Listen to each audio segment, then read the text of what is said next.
Hello, fantasy football fans. My name is Gary, aka the IDP Tipster on Twitter. With me tonight is one of our regulars, our Mr. Tripp from the Dynasty Football Factory. How are you doing tonight, Tripp? I'm doing good, man. It's the eve of the playoffs. We're coming up on it, man. It's an exciting time. So lots to go through, all kinds of changing things, and it's and coming up on the holidays too. So lots of good things happening. Well, cool. Now, normally JJ would be here with us running the show, so I'll try not to crash and burn. He's on special assignment. Hopefully, he'll be back with us next week, next Thursday. JJ, have fun, buddy. I know what you're up to. Bunch of kids running around. Well, anyways, so we're going to do this a little bit different. I was sitting here going through the injury news, and I decided that maybe this might work because I don't do this a lot. So we're going to kind of use the injury news to break into the matchups, and then we got quite a few of those to do, and then we'll just hit on all the rest of them. Me and Tripp will break them down as we can. First, I want to remind you, please, subscribe. That's great. Comment. That would be even better. If you have any questions prior to it, we'll try to get back with you in a reasonable amount of time, or comment live. But if any likes or anything like that you would do, sharing of this content would be great. And we are now on Spotify. So anyways, let's go ahead and get to it. I think the latest news here was the Titans claimed Cunningham. He's reunited with his old coach and DC or defensive coordinator. There's a lot of Titan linebacker injuries right now. I think Jayon Brown is the only healthy guy for them to claim them. It makes sense. Do we see this amounting to anything versus Jacksonville? Tripp? I wouldn't, man. There's a possibility David Long is back too. I think, isn't there? Yeah, I think they're all still questionable. So, and this is not a team that's given up a ton of points to linebackers this year. They're not a team that's able to possess the football very well.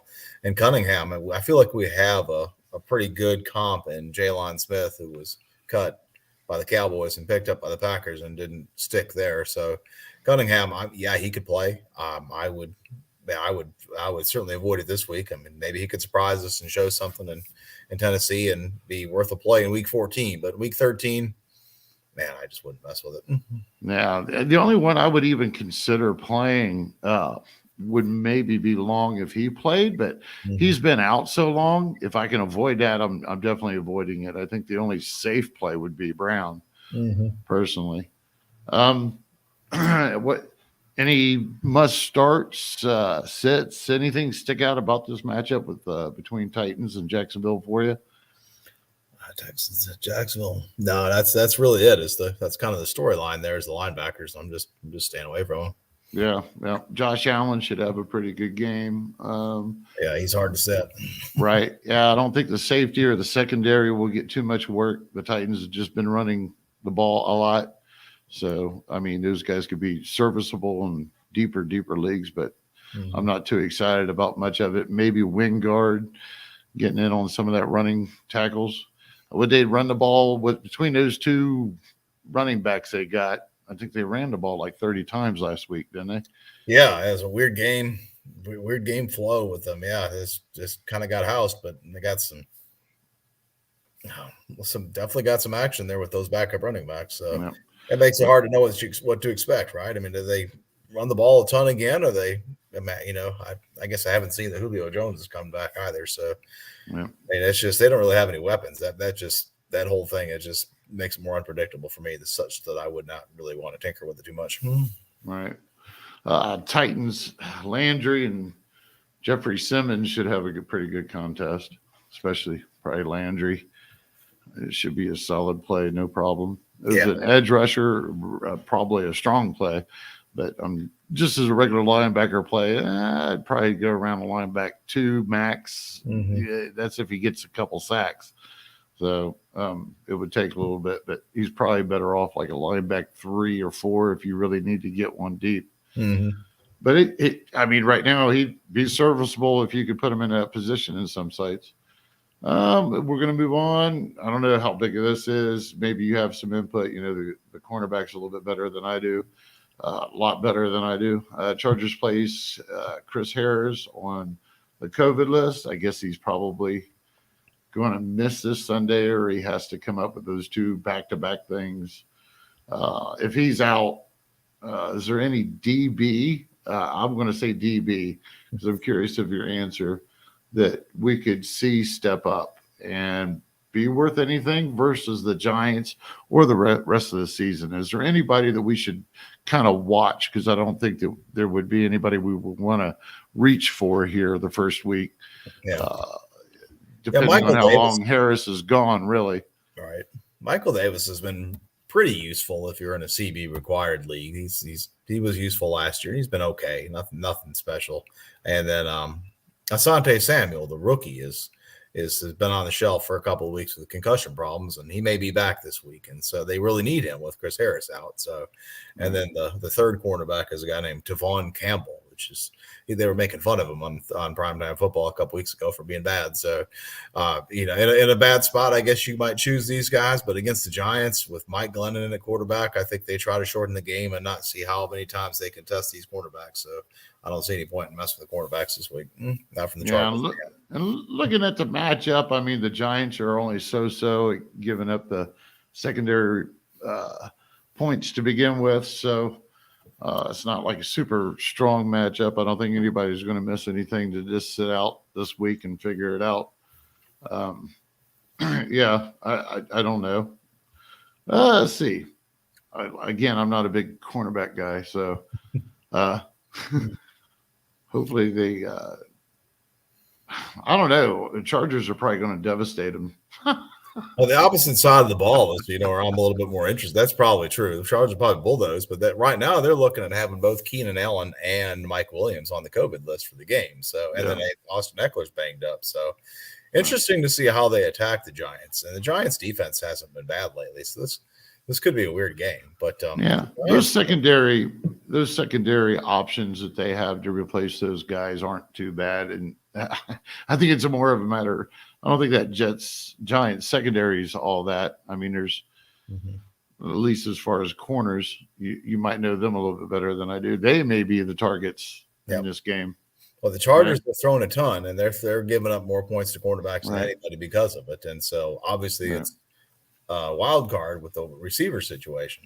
But James Bradbury is a guy that people know that play in cornerback required leagues, and I reckon he's worth the start.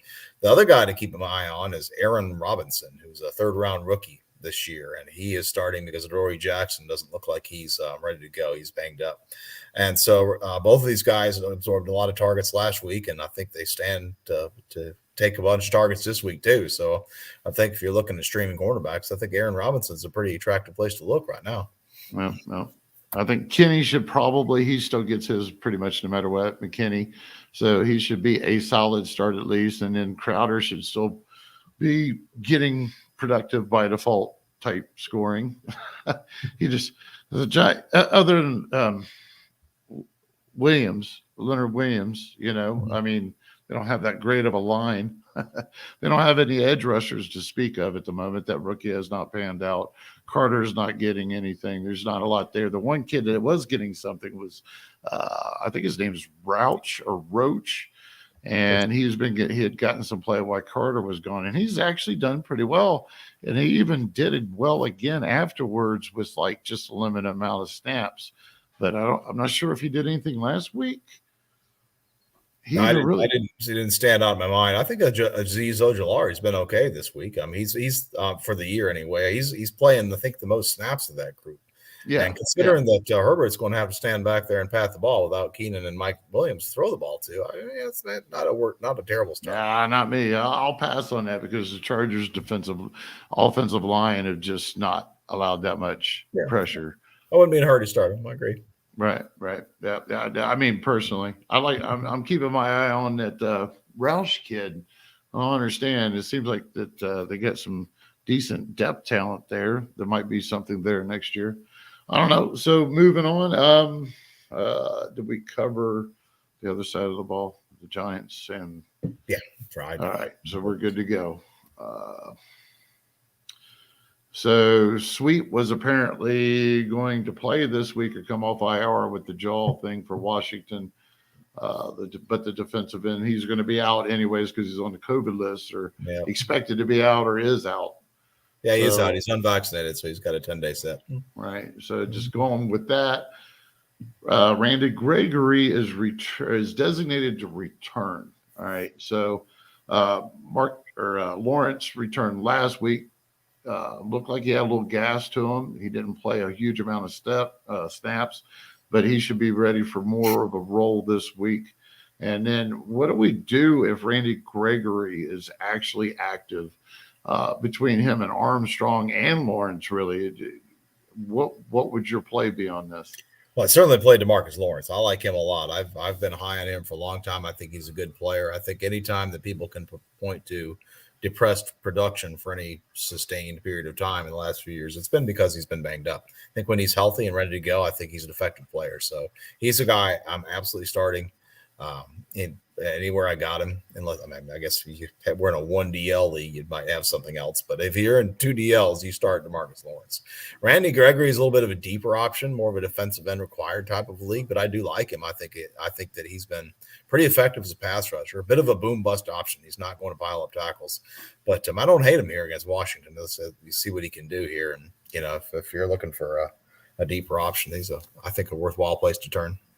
Okay. All right. Yeah, I agree. I mean, if we were talking last week, which I actually told people to avoid the first week, just for the fact he's been on IR for so long, being on any extent of IR, I just can't bring myself, especially now if it's on the offensive side of the ball, I might be tempted, but on the IDP side of the ball, 9 times out of 10, I always, avoid them if at all possible. So, but he should be ready to go this week. And I mean, if Gregory is actually active, I think it's just a sit for Armstrong and Gregory both, because they're probably going to really be in their timeshare together, getting Gregory back on the field. Let's see. So on the Washington side, if I remember right, the interior defensive lineman, Dallas, you don't want to play against Washington. But it should be interesting and a pretty strong matchup for Jonathan Allen. The weird thing that finally happened, I couldn't believe it didn't happen before this with all these injuries, is Ioannidis actually got a little boost in snaps last week and was kind of fairly productive with them. I can't believe they haven't brought him into the fold a little bit more with Young and Sweet out. So, I mean, it's the one rookie has done fairly decent when the MSR is there, but it's not like he's taken advantage of it. He has just been okay. But against Dallas, those defensive ends, you got to avoid both of them definitely in this case. But that interior defensive line, I like Payne and I like Allen getting some work done. Ioannidis would be like a really big reach. I'm eyes on. I'm hoping they give him some consistent play. He was really red hot a couple of years ago, and then he got hurt. And since he's been back, and they've changed this whole defensive scheme. He's not been relevant for Riviera. Right. Yeah, it's. I think the reason he probably had an uptick in snaps. I haven't looked at it too closely, but it would stand to reason that John Allen might step out and play a little bit end, so that they could, because when you talk about getting your best 11 on the field, I mean, the other guy that's out there at D end, the James Smith Williams was the rookie you mentioned who's been okay. The other guy is named Casey Toohill. It's like, right. You can't be eager to trot him out there, so it makes sense just to play 3 tackles if you have to with Payne and Ioannidis and Allen. So I'm more interested in linebackers in this Washington group. Jamin Davis played 90% of the snaps last week and was reasonably productive. And they're taking on Zeke Elliott, and you hate to bet on game flow, but man, Yeah, Dallas was allowing a lot to the inside linebackers, and that just exactly for what you're saying. The weird thing that I found when I was looking at it over the last couple of days is for the last 4 weeks, they're not allowing nothing to the inside linebacker position. They're losing, but they're allowing it. That's why, right? And that's why I was suggesting, or you got Pollard on the outside, and he's out running, and there's cornerbacks and safeties getting him. Well, he's hurt this week, or he's scoring a touchdown, huh? Pollard's hurt this week, so at least they're not worried about. Okay. But believe it or not, it's the defensive tackle, it's the interior defensive line that they're between them and the secondary that they're allowing most of the production to. So that's why I know Jonathan Allen. And I'm telling people, if you got him playing, he should be a strong play either way, however you want to look at it. Of course, he normally would be, but hey, he can be stifled, just like any other player. I'm not really excited about. I'm actually sitting Holcomb and a couple, and these are ones that I'm starting for linebackers, but the other linebackers are good linebackers. It's just he has had a little bit of a down. I'm avoiding. He'll likely be solid. I just don't think we're going to see any of those games. We haven't seen any of those games that he had at the beginning of the year where he was just nailing it and one of the top producers back when him and Logan Wilson was first really getting warmed up. But anyways, if I remember right, correct me if I'm wrong. I like Curl back there too. That should be a good play. Kerr should be cool on the other side of the ball. Matter of fact, I think he's got a strong one. And of course, we got Parsons. So Parsons, he finds a way to produce no matter what he's doing. So there's no reason to think that he wouldn't do it. You got anybody on the Dallas side you're watching or sitting? No, I'm not so much just said. I like Jaron Kearse to start. He's had about 20 tackles and 3 passes defensed over the last couple of weeks. And I think people are finally catching on the fact that, just from an IDP standpoint, that as well as a football standpoint, he's having a remarkable season in the sense that he was practically useless. I mean, the Lions cut him last year.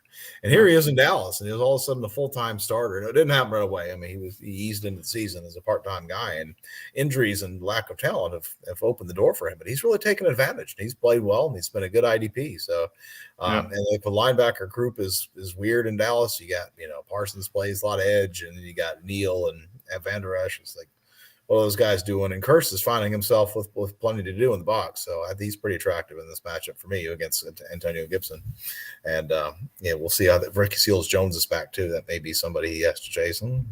Yeah, it's kind of funny on how, like, even on Twitter, you see it's like he's been under the radar. How's he been under the radar when he's been producing? He's like a top 20 defensive back, if I remember right. Probably somewhere top 12 safety.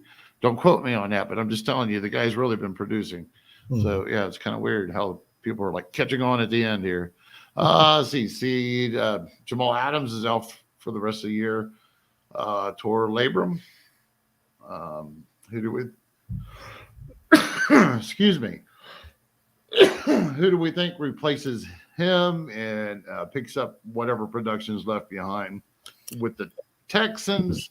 To be honest, folks, the Texans aren't going to offer much to the safety position. They don't offer much of anything to much as the defensive line should have a good game. But either way, whoever replaces him, we're hoping that, there's some production there. Who do you think that might be? Well, the guy that came in last year looks like the guy that'll be this year, which is Ryan Neal. Jamal Adams missed 4 or 5 games, I think, in the early middle of last year, and Neal came in and was productive. I think the bigger problem for the whole team is from an IDP standpoint, is that Adams just hasn't been used quite as aggressively this year as he was last. That started to change a little bit in the last couple of weeks, but and what happens? He gets hurt. Yep, he gets hurt. And so I would be a little surprised, I guess, if they brought in Neal and played as aggressively as they might have been inclined to otherwise. And so I'd expect it to be a little bit more conservative. And so I don't think Neal is a bad start, but I'm not recommending him as a start. I mean, I think he's a reasonable pickup, see what happens. Right. but not eager to trot him out there. So, he Yeah, could. wait and see what happens. Maybe next week. Yep, exactly. And I mean, he would really have to have like the perfect case scenario to even use him, because this is the last week of the buys. So unless you've got a major injury or you really are in a deep league and really need to replace Jamal Adams, you're probably not going there.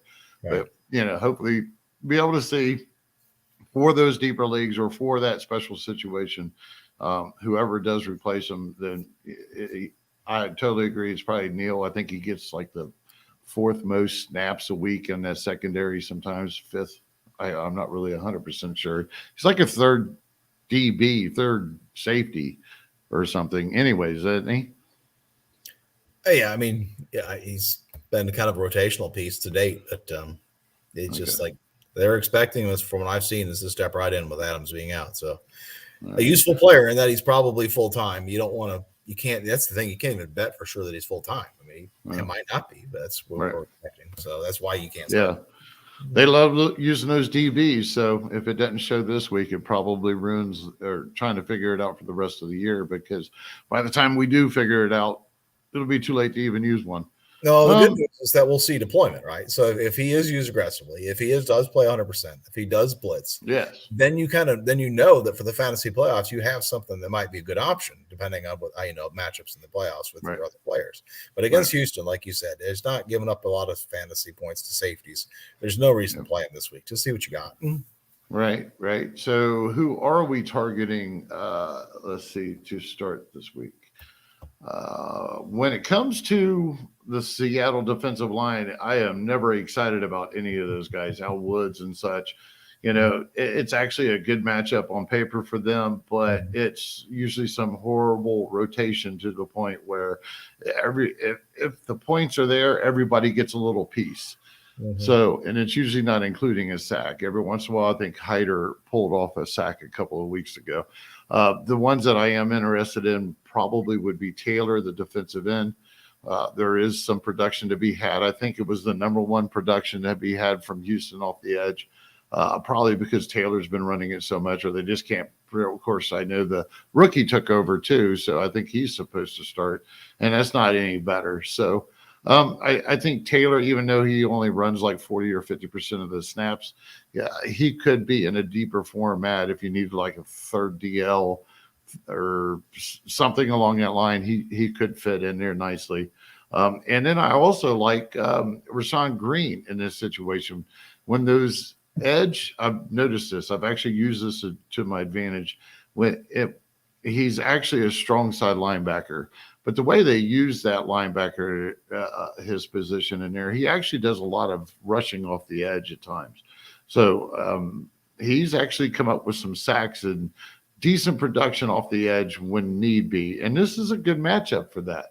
So I've actually, where I needed a fourth DL, I actually grabbed him up again off the waiver wire and stuck him in there. Now, this is a deep format, and I don't expect more than maybe I'll be lucky if I get like 4 combined and half a sack or something. But it's a deep one, and there's a lot of team on buys this week, so I had to go there. Plus, I play the matchups anyways, if the guy's shown that he can do it. Let's see.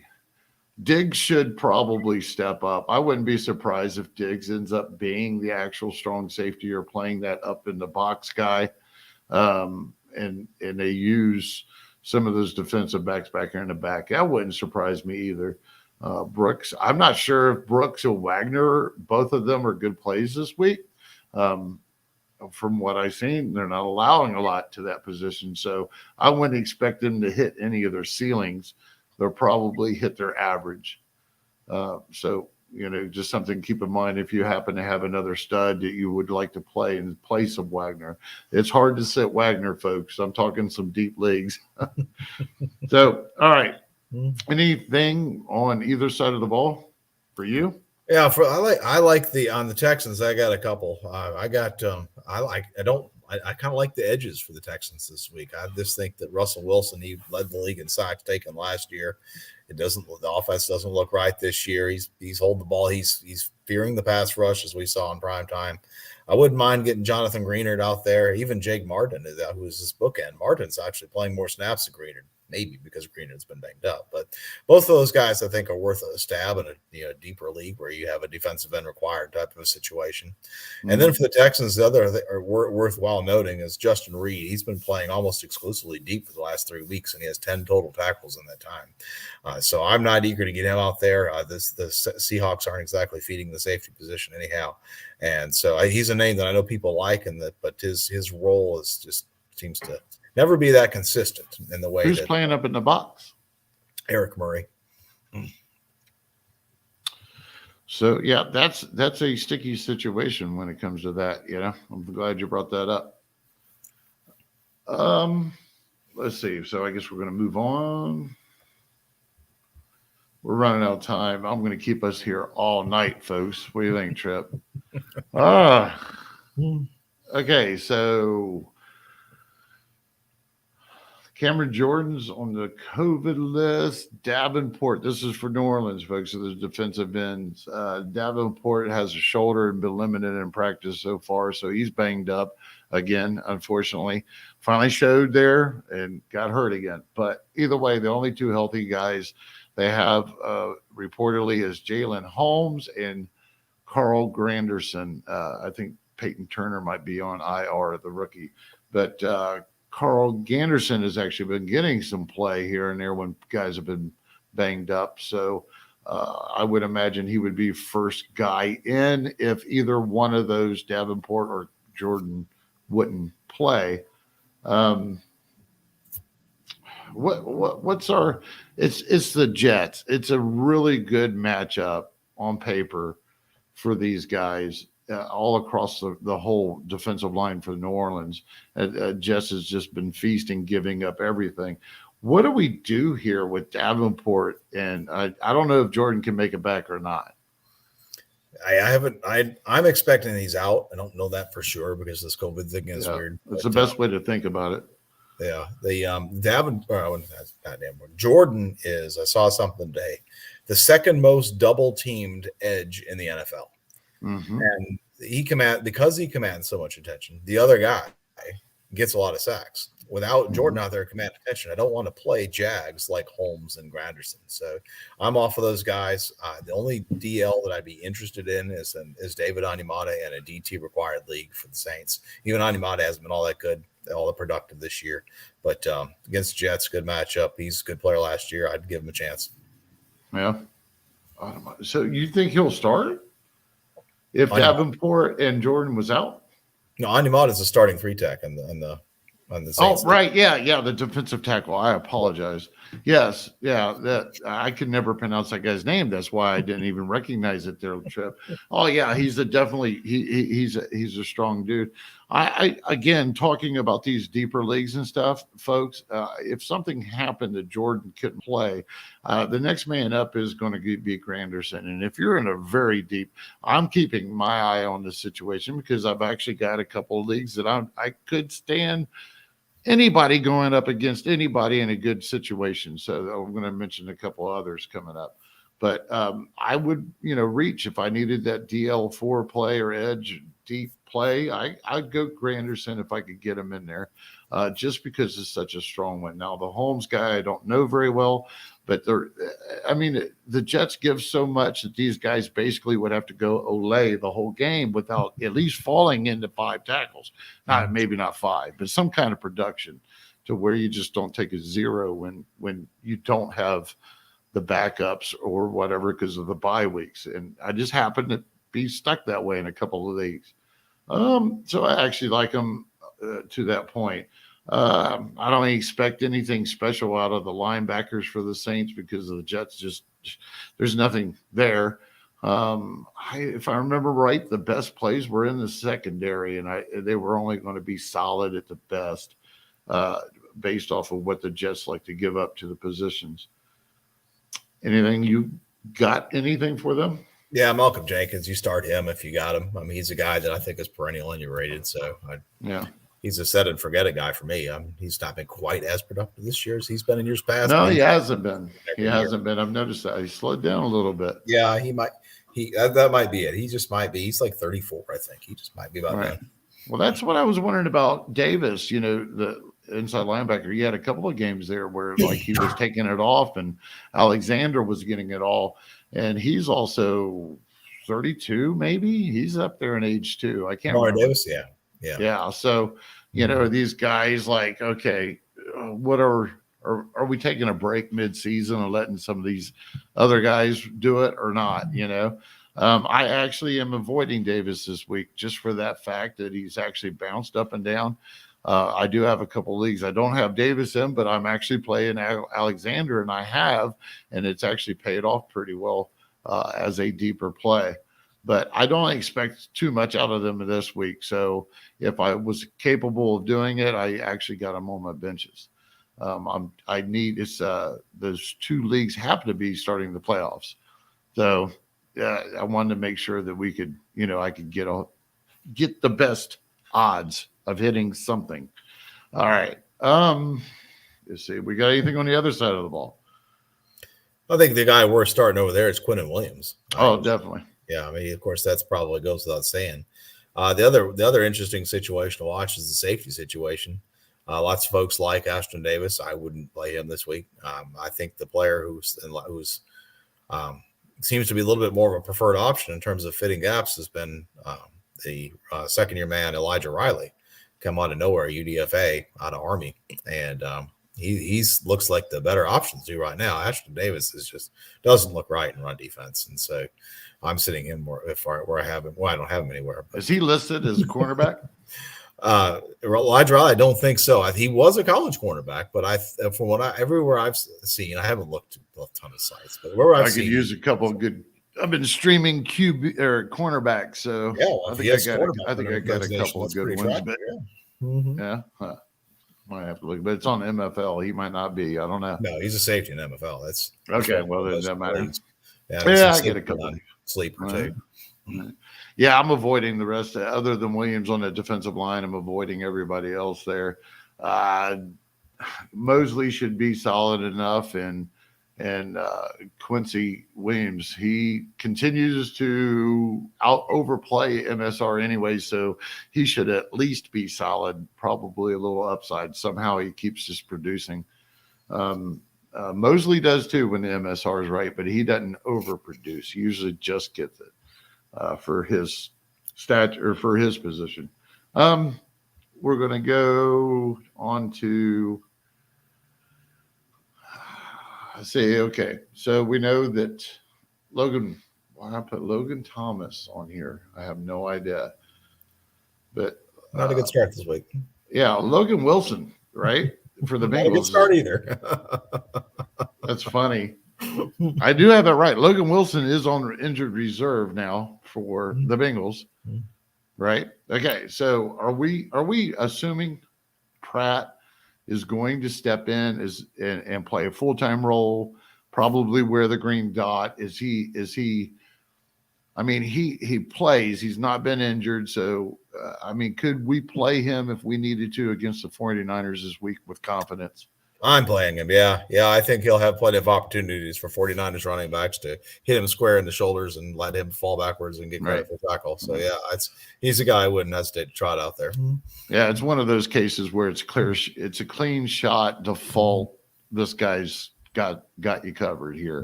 Yeah. He might not light it up, but he's gonna definitely record some tackles and make it worth it to have him in your lineup.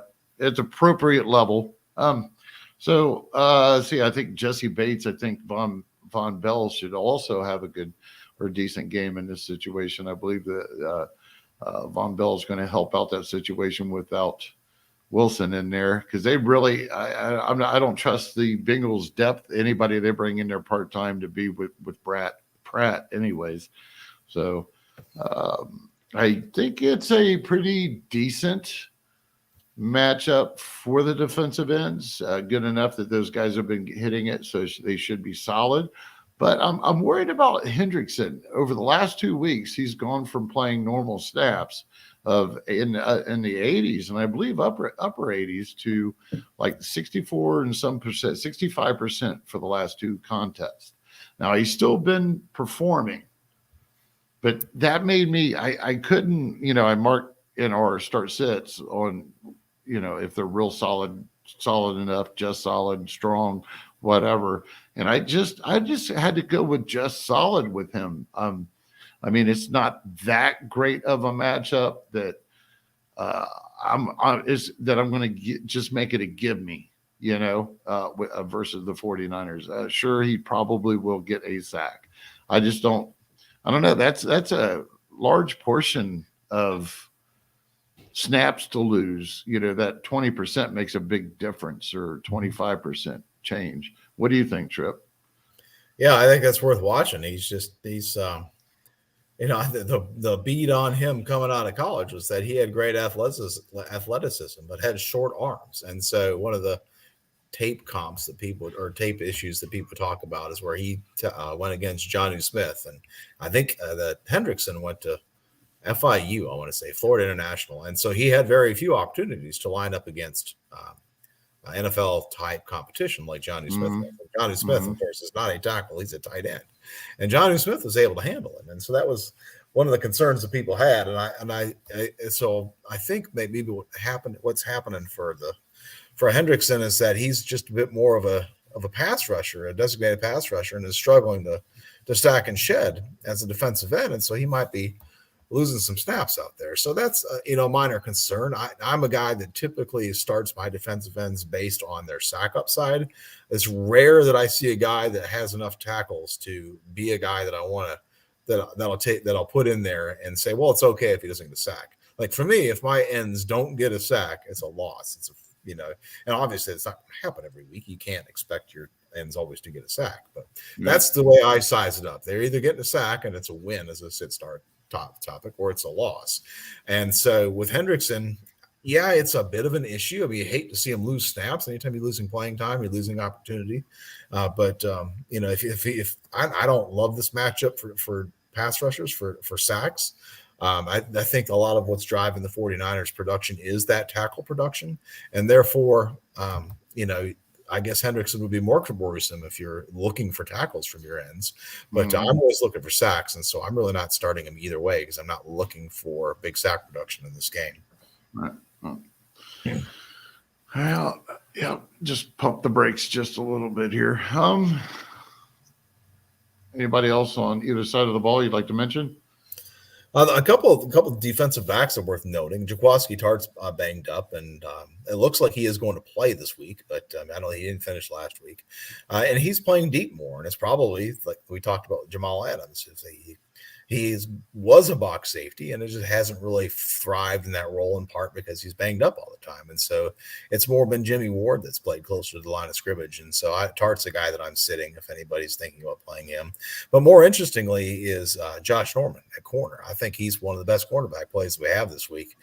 He is just, last couple of years, he's just been hanging on the league and bouncing around, and he's just been a punching bag, which is funny because 8-10 years ago, he was considered a shutdown guy, and the Washington football team signed him for a big contract, and now he is out there, and he's a guy. He's getting targeted, and the Bengals throw the ball a lot, and I would expect them to go after him. I think that he's a good start as a cornerback this week. And then I also don't dislike the linebackers for the 49ers. I think they may be attractive options, Chase and Joe Mixon, and the two options are Fred Warner and Azeez Al-Shire. And Al-Shire, there's some possibility that Greenlaw will be back. It doesn't look like it.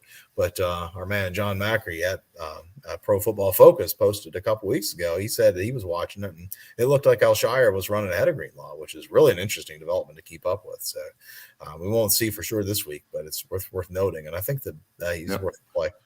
Yep. Fred Warner got back to practice. So it looks like and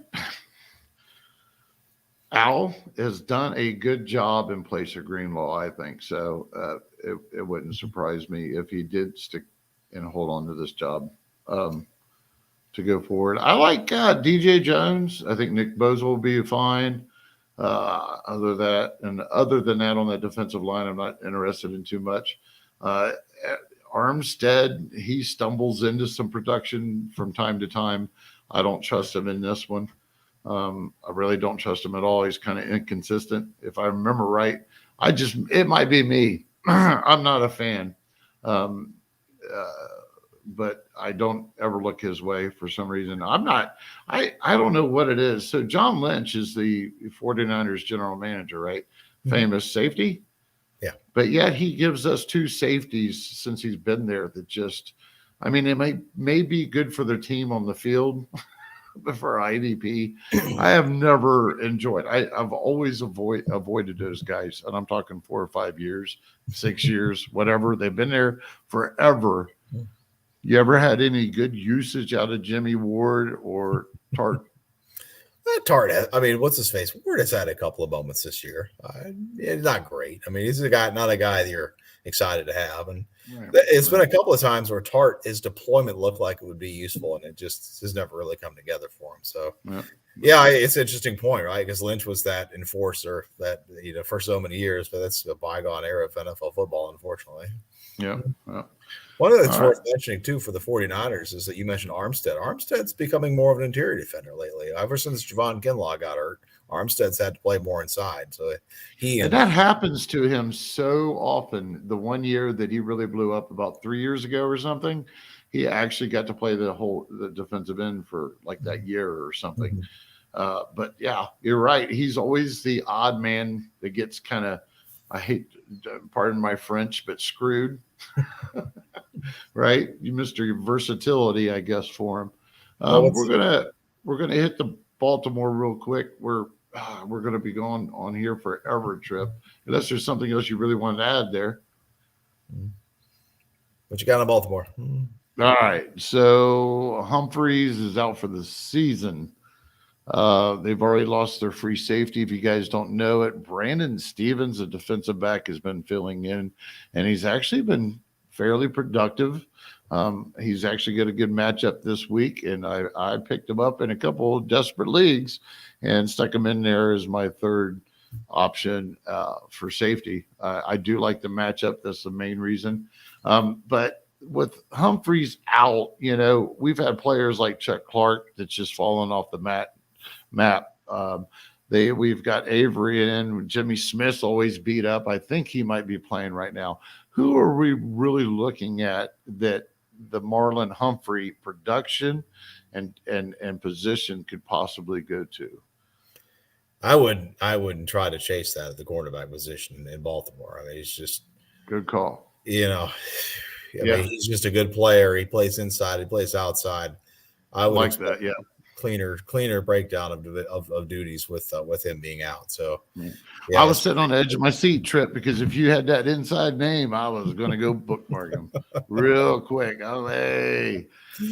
Yeah, I do like Stevens, though. He's been doing all right. Hopefully, Chuck, maybe there'll be a little bit more production for Chuck Clark, too, and we can get him on the radar for the rest of the season just by default somehow. I don't know. Who knows?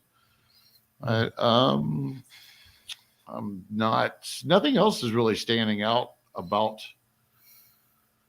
Baltimore for me. It's status quo. I think that it's a good edge rushers. So your Bowser and Houston and Owe, they got a good matchups, but they're going to be in a rotation. I think Bowser gets most of it. He might be a solid play if he was really looking for something there. You got anything? I would just note that Patrick Queen's Snapshare went back up to 92% last week, it was pretty down there for a couple of weeks. And so it's worth noting that it's back up. Bynes kept getting beat. Well, he might have been able to communicate better.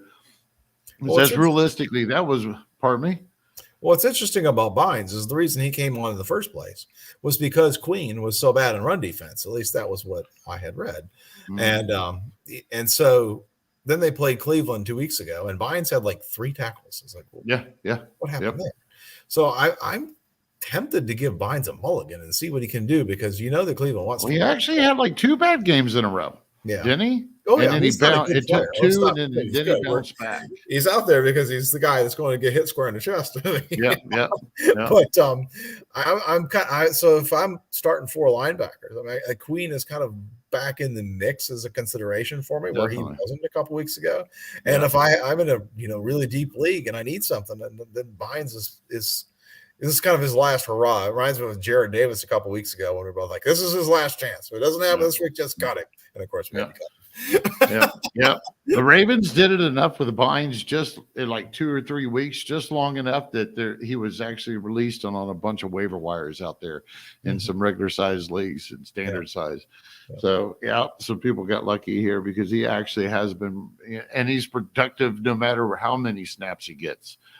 He gets 60. If Queen gets 65, he's put in a situation where he seems to produce no matter what. So even when he dipped off, he didn't dip off like crazy, but it was concerning enough that people did drop him. Anyways, so anything on the other side of the ball? Did we cover them? No, we haven't really talked Browns. And the Browns, they were so productive the last time they played the Ravens 2 weeks ago. They had Ronnie Harrison, JOK, and Anthony Walker combined for 39 tackles. I was desperate, man. I actually had Ronnie Harrison in for that game after not having – he hadn't done crap for most of the year, right? He's definitely underwhelmed. I mean, he's for his relative to his deployment, it's kind of like, how is he not getting more tackles? But he had 14 by himself last week or last game 2 weeks ago now against Baltimore. So I would be comfortable trotting him back out there. The Ravens lead the NFL in snaps, I'm pretty sure, and they run a ton. And lately they've been just getting swamped in the pass rush. And so I would. Oh yeah, they just allow all kinds to that whole front seven. Yeah, the whole front seven is just a gift, and the cornerbacks, if I remember right. I didn't catch that one, but I got safety, linebacker, and DN. I'm interested to see all three of those positions. I got Clowney going, so yeah, it's Browns active this week. Mm-hmm. Yeah, I'm probably not a cornerbacks then. Yep, those are probably the safeties and secondary. Everybody on there should be a hot play. Clowney might even be serviceable in some deeper leagues because of I think he got 4 combined. He may be a tackle for loss, but I'm not sure the last time. He might even come into play. The one plays that I didn't like was the interior defensive lineman. Not a fan of that one. More the edge for that DL.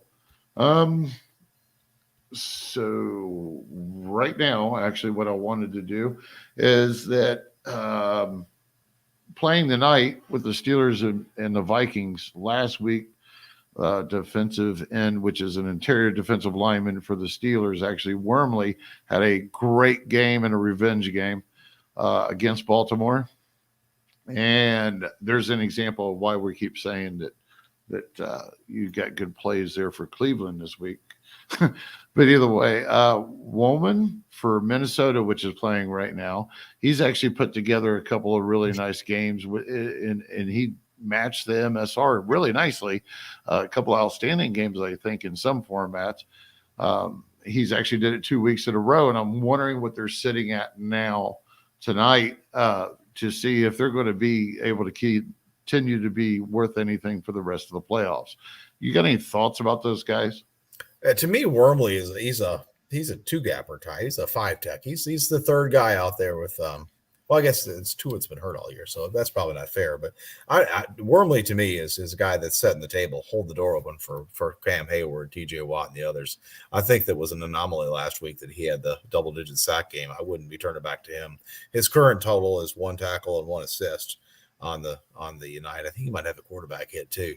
And then Wanham hasn't statted yet. So Wanham has played. He was bad for a while there. Young player pressed in action because Daniil Hunter was hurt and because they just didn't have anything else at the other end. He kind of won the job by default. And then Everson Griffin came back and displaced him and became the third guy. And then Griffin, I'm not sure what's going on with Griffin, but he's not there anymore. And of course, Hunter's hurt. So Wanham is pressed into service as a high. Griffin had another breakdown. Yeah.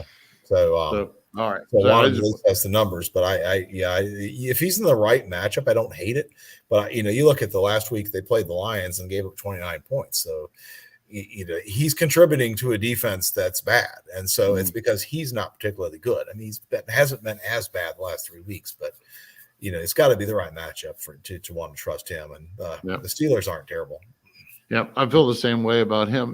When it comes to Wormley, though, believe it or not, I have actually plugged and played him in here and there. He's been on my rolling waiver wire. I actually had him marked for it's a tough matchup for the last 4 weeks. Minnesota is not. I think they just went on a throwing the ball spree for the last 3 to 4 weeks or something, but they haven't been allowing a lot off the edge or on the interior either, really. So I didn't really expect Wormley to have a really good game this week. Last week I did expect it and had him in, so I got to enjoy those points in those deeper formats. But like I said, I've been playing him here, plugging and playing him. It had some success with him. And it sounds like he might end up, if it's only about halftime or something, he'll end up about where I figured he would be, and that would be just solid as a defensive tackle play or an interior defensive lineman play. Depends what the site has him marked at. He is a DE too. It just depends where and what your format's set up like. Let's see. So when it comes to the secondary for the Steelers, oh, no, wait a minute. That game's going on. We move on. Never mind. I'm getting all distracted, Tripp. Come on. Don't let me crash yet. We got to get this going, too. We're going to run through these, folks. All right. So we got Las Vegas at Kansas City. What do you think? Anything special here? The only thing I'm going to suggest, the only thing I'm going to really suggest, don't play Kansas City linebackers. And at the same time, don't play any of the defensive linemen for Kansas City, except for maybe Chris Jones. The one thing I'm watching here is the linebacker health in Las Vegas. They had basically everybody get hurt last week, and as a result, a guy named Devine Diablo came in and had 11 tackles and 38 snaps, which is ridiculous. And add to it on MFL, he has a safety designation. So if he is starting a linebacker for the Raiders, who have high tackle efficiency, who are funneling tackles to the linebackers like crazy at the expense of the DLs, he could be a wonderful start. It could be, the ceiling is like Donald Payne from the Jaguars 2 years ago. It's that crazy of a ceiling. If it's as evidenced by 11 tackles and 38 snaps. It's just crazy. And the Chiefs are feeding some tackles out to the linebacker groups on all teams now. So if Littleton and Perryman and Kwiatkowski are all hurt, then holy cow, Diablo looks like just a smash start at the safety position on the MFL, and still a good start on linebacker at the linebacker position in those platforms that have him designated correctly.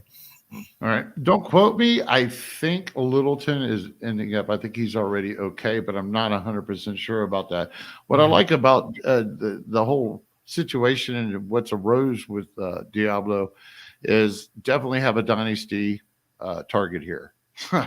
Definitely have a good. He graded out well, and especially well in coverage. So or wait a minute, was it the run stopping? Whichever it was, he graded out overall really well. So that's what really counts. Let's see. So let's fly by here. Got to go back. Let's see. We got Atlanta at Carolina. I think everything is pretty well status quo. I'm going to mention this is one of those deep ones. If you were looking for a deep edge rusher or a deep DL play, he's actually an outside linebacker for Atlanta Falcons, so it really depends. Would be Means. He's getting 80% of the snaps, and Carolina Panthers just gift the production off the edge. So he should be able to at least get you a nice amount of combined tackles. Make sure you don't take that 0. Again, I'm talking whatever it is, DL4. It's a reach, folks, but I do like him. I got him in one. Go ahead, Tripp. Anything on this? No, there's nothing there. It's very exciting for me. It's like the guys that you have to start, like Jones and Aluakone and Burns and Chin. It's like you're starting them anyway. The Atlanta linebackers don't have a great matchup, but you're not sitting them. Chin has a great matchup, but to start him. And the rest of that defensive line.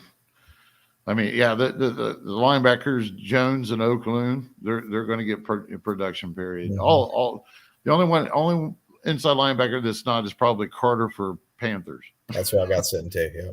Yeah. And then I don't think I get too excited about Harris this week, the safety for Atlanta. The Panthers aren't passing that well. Mhm. I don't think they're getting anything down the field. So we can roll right on into the Lions at the Broncos. Let's see. Avoid the defensive line for the Lions. Everything else is probably going to be kind of status quo for the Lions for me. What do you think, Tripp? Well, we had a listener chime in last week and ask me and JJ what we thought about a guy named Dean Marlowe. And he had a good eye. He saw that in the box score that Dean Marlowe had about 10 tackles 2 weeks ago. He followed it up with 7 more tackles this past week. And what's interesting about Marlowe is that he has taken over as a starting safety because Will Harris has been moved into the slot. From what I understand, that the slot starter, AJ Parker, is on IR, and therefore they had to do something. They've been horribly banged up in Detroit at cornerback this year. Okuda's out, and so they've just really become shorthanded with what they have. And so that's opened a situation with Harris in the slot where Marlowe's playing full time, and he's played in his 2 opportunities here a little bit more in the box than Walker. That said, it's not a lot. The Lions have just played remarkably deep alignments with their safeties all year. And so it's not super exciting. But in this particular matchup, against the Broncos are feeding tackles, or feeding opportunities, fantasy points to the safety position. And so Marlowe is a pick up and start type of an opportunity for players in most leagues. And so that's, if you have Jamal Adams out, we talked about this a little bit ago, what are your options if you lost Jamal Adams? Well, Marlowe is an interesting option. If you need to pick up a guy and start him. I've been keeping my eye on Marlowe. What's the only reason I'm not fully into it? Now, I haven't watched him to apparently the point you have. Breaking down that film for us. Thank you. The problem I have is the snap count consistency. Since week 10, he was at 50 on 10, 11, he had 27. Let's see, 12 he had 70, and then 13 he had 71. All right, so hey, he's hanging out there at the 70s now. So yeah, I like that. I was thinking that it was every other one for the last 4 weeks, but I looked at it wrong earlier. That's a good. I like that, Tripp. I probably should get him more on my radar. So, anyways, we got any more? Let's see, what was that whole situation? Hopefully, folks, you just avoid Josh Woods, which replace Maybean. If he plays linebacker next to Anzalone, he's probably going to be just his normal average in deeper formats. You might be interested in him. I can't think of anything else special. Got to play Abrams all the time for the Raiders, I think. So, moving on to the next one now. We are hitting on Buffalo at Tampa Bay. Any thoughts on that, Tripp? Yeah, it's just not very exciting. Milano and Edmonds are probably guys that everybody plays, but it's not exciting to play them this week. Gregory Rousseau is a younger player that's been coming on a bit this season, but man, it's not a good matchup having him chase Tom Brady. So it's just one of those, and the Bucs are just so predictable. The only thing I would say about that is that Jason Pierre-Paul is playing through a torn labrum, I think. Torn something, and they even had to flip him. He can only play on the right side of the formation because to protect that right shoulder, which is injured, and that's limited his production. And his snap counts are down. He's being spelled by Joe Tryon, and so he's almost like I hate to say this because a couple weeks ago I was thinking he was a good start based on the schedule for the. Oh yeah, he had some good weeks. I used him up. But yeah, now with the injury, he's just not producing. And even if this isn't a great matchup, but even in good matchups, I'd be hesitant to use him. And so that's the one guy that stands out as worth commenting on in this matchup. Yep, that's what finally got me not suggesting. I think my quote on him in the start sit charts is "You just can't go here now." because he just, it took me a couple of games. It's when he didn't even match the MSR, didn't even come close to matching the good as MSR. So even though it is a fairly decent MSR this week, you can't play him. I'm not playing any of Buffalo's defensive line. I think it's sometimes within a give me anyways, but even in deeper formats. I am going to mention that Oliver and Phillips have been kind of productive. Touching at base here and there as defensive tackle plays, it might be okay, but I wouldn't go here definitely with against the Buccaneers. Everything else is just kind of Poyer should probably have a good game. But he's a youngster then. Other than that, it's just kind of status quo here. So let's move on to the Bears at the Packers. Anything particular standing out about this one? Yeah, the one thing I saw today is that Rashaan Gary, according to NFL Next Gen Stats, is the number 4 rated pass rusher in pass rush win rate. Now, I don't think he is being quite on Pro Football Focus. But Next Gen Stats does not think quite as highly of him, which is really interesting that you have such diverse opinions between two sites that claim to be analytics based. It's like, so we're looking at something and somebody says, well, it's a win, and someone else is saying it's not a win, which is really interesting. But chasing Justin Fields around, I'm in. Put Rashaan Gary in. I'm starting him where I got him. I'm excited to do it. The flip side of that, the Bears pass rushers, you got to sit. Akeem Hicks, he might just be washed. He might just be too banged up, but he's not getting it done this year. Robert Quinn has had a really good year, but without Khalil Mack out there to occupy attention, I'm less excited about him. I'm playing Aaron Rodgers. I'm even less excited about him. So I got to sit the Bears pass rushers. Yeah. The funny thing is, at the beginning of the season, the Packers were actually giving up quite a bit. Even the first time I believe they played the Bears, they were having. Remember, the Packers were kind of struggling there at the beginning. In this situation, even Quinn is he's been on a roll. He kind of hit a wall this past week. I wouldn't put him in there this week if you can avoid him. I think he's solid enough that he's going to get some production, but I don't think it's going to be anywhere near his ceiling that he had. I like Gibson, but I actually had to bench Simpson this week.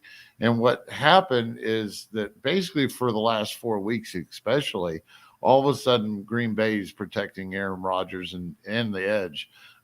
So it's definitely a swap. If we had this conversation, or I guarantee you when the Bears played him earlier in the season, I was telling you to get Mack in, and Quinn was probably just a solid play at that time. But either way. All right, so we're going to move on, and I guess we're on our last one. We're sitting at the Rams at the Cardinals. And the only one that stands out to me there is Byron Murphy, who is the slot cornerback for the Cardinals. So he's going to be chasing Cooper Kupp, which I think is the number 1 fantasy scoring wide receiver in the NFL right now, at least in PPR settings. And now I got to admit that Murphy only had about 3 tackles and lost some snaps the last time he played Kupp because he got owned. But Murphy is, he's been productive quite a few points around the season, and I'd be willing to go back to it. I just think it's a strong matchup situation. It's the targets should be there, assuming that Murphy is on the field, and he was last week and was productive. So that's where I'm looking at this matchup. I'm looking real quick at both teams' edge rushers. I believe they have, let's see, Arizona's up there. No, correction. So basically, I like Lloyd. Von Miller might actually get a little bit more, get something this game. I'd just go with him as solid. I do have that right? Yeah, Von Miller's with the Rams. Anyway, talk my way through this trip. I'm trying. But on the opposite side of the ball, I mean, Rams aren't doing anything off the edge. They're real low and allowing any points. Now, I still expect this. Chandler Jones could be productive. I don't think they're going to be that productive, according to the last 4 weeks. So it's hard to set a guy like that at that position. And this is a divisional game. I wouldn't have any problems sitting Golden, though, because Golden's his snap counts was fluctuating there for a while. I don't know what they were this past week. I know he shot back up, but then he kind of laid an egg this past week, if I remember right. So I don't think I'm too excited to roll him out. Anybody else? I think everybody else would probably be status quo, but you might have something. Yeah. What do you think about the linebacker situation? You want to trust anybody? On paper, Ernest Jones actually has a nice matchup here, folks. And last week for Troy Reeder, he reportedly sent Troy Reeder to the second position clearly, where the red dot was in, for most of the snaps again, like they did that at the very beginning before he missed a game. I think he came back rusty or whatever, but reportedly, so assuming that happens again, and I actually had dropped Ernest Jones in a couple of redrafts and that's actually a guy that I really like, is a lot of and I'm playing them this week. And one of those leagues is that Demarcus Davis league that I have. I am playing Ernest Jones over Demarcus Davis based solely on how strong this matchup is and what happened last week. And I've got my fingers crossed, but I'm doing it. Let's see, with Arizona, it's probably status quo. Hicks, Simmons, if they've, depending, I'm not going to put them in as my linebacker ones, that's for sure. But if they've got you there, you got to have them in. Troy Reeder, there's enough there. This matchup is good enough as long as he gets some decent amount of snaps, and I'm sure he will. He could still be pretty productive too. I'm not too big of a fan for the safeties. What do you think about the Rams safeties this week? Yeah, that's if I can avoid them, I am. I don't really love either of their matchups. So yeah. I think people like the Rams safeties in general more than I do. Right. Yeah. I don't think it's that good on paper this week, so avoid those two folks. So this wraps up the games all the way through. Tripp, really appreciate it. Real quick here before we take off, I want to again remind everybody, please like, comment, subscribe. Check us out at Gridiron's on YouTube. Gridiron Ratings on YouTube. Check out some of our other fine content. We're also at gridironratings.com, and that's who sponsors Getting Defensive. Tripp, is there anything you'd like to say? You want to let these guys know where they can find you and everything on Twitter? Yeah, sure. I'm DynastyFootballFactory.com writing, and my Twitter account is at DynastyTrip. Anybody's welcome to reach out to me and talk some sits and starts. And the waiver article comes out every Tuesday, and typically I'm able to jump on and talk about who we should cut too, because that's sometimes almost as important as who we should add. So, but yeah, appreciate the opportunity to be on with you. It's good talking football. We're looking forward to another exciting weekend. Yeah. We will be back next Tuesday at 10 o'clock with the first take. And then next Thursday, once again, hopefully with JJ back in the mix with Tripp and I, and at Thursday night at 9 p.m. I'm not sure if there's a game that night. If there's not a game that night, at some point they end, I think. You should join us and check it out if that happens to be the one. If not, catch us at halftime, folks. It's not always that exciting at halftime. You can get a little bit in. And I apologize that we ran over for those that are normally with us. I dragged this out. I'm not JJ, and we really went in depth, Tripp. I really appreciate your great insight. Yep. And we're going to cut this off for tonight and say our goodbyes.